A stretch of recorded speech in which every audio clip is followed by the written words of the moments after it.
Looking at this picture, everyone on the bus is playing with their mobile phones. May I ask, is this freedom?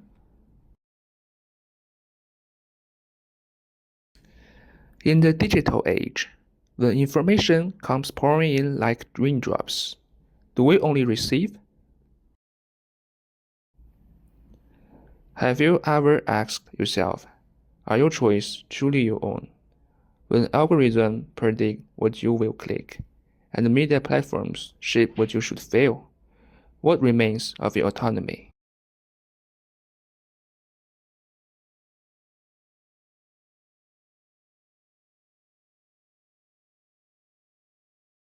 To understand the true meaning of freedom, we must begin with one name, Immanuel Kant. Kant once wrote, "Freedom is independence of the will from coercion and sensuous impulses." In other words, freedom is not about doing what you want. It is about not being enslaved by desire or impulses. He continues, "It is autonomy, the property of the will, to be a law to itself. To be free is to be self-legislating, to obey reason, not external influence."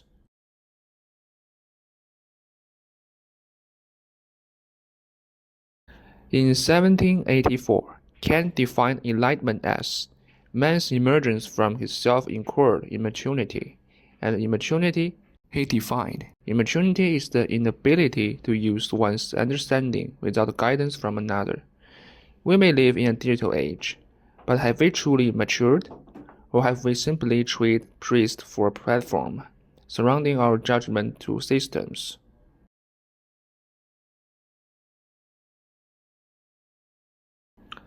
Philosopher Byung-Chul Han argues that transparency has become the new prison. He writes, "The society of transparency not only lacks truth, it also lacks symbolic appearance. Neither truth nor symbolic appearance are see-through. Only emptiness is entirely transparent. To avoid this emptiness, a mass of information is brought into circulation. But this information does not offer understanding, but a thick forest where we risk losing ourselves."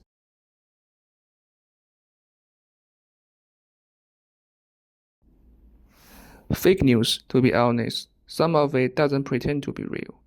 Take this site, for example, with headlines like "Peter Thrill shows Trump how to sort spreadsheet of Americans by ethnicity." It's not trying to mislead, it's parodying the entire information ecosystem. But what does it mean when even satire feels more believable than the news? In a world so saturated with content, even irony becomes camouflage. The joke hides the truth, or maybe becomes it.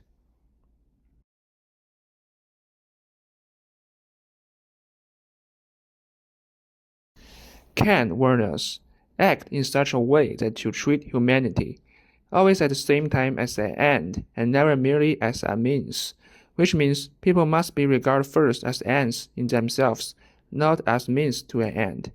But in today's media landscape, our attention is harvested, our fears are manipulated, and we are used as data, as consumers, as tools.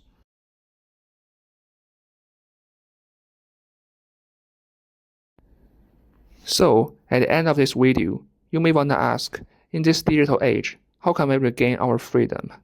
The government can take measures like implementing transparent media regulations to ensure facts remain accessible. Social platforms should take on responsibility to let designers and engineers embed moral boundaries into the information architecture. But what is the most important practice? It's us, our individuals, and our rationality. Freedom is not taken for granted.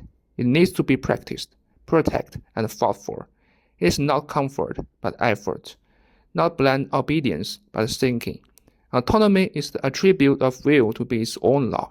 In the age of fake news and algorithm control, thinking becomes resistance, rationality becomes resistance, and freedom, if it exists, begins with you.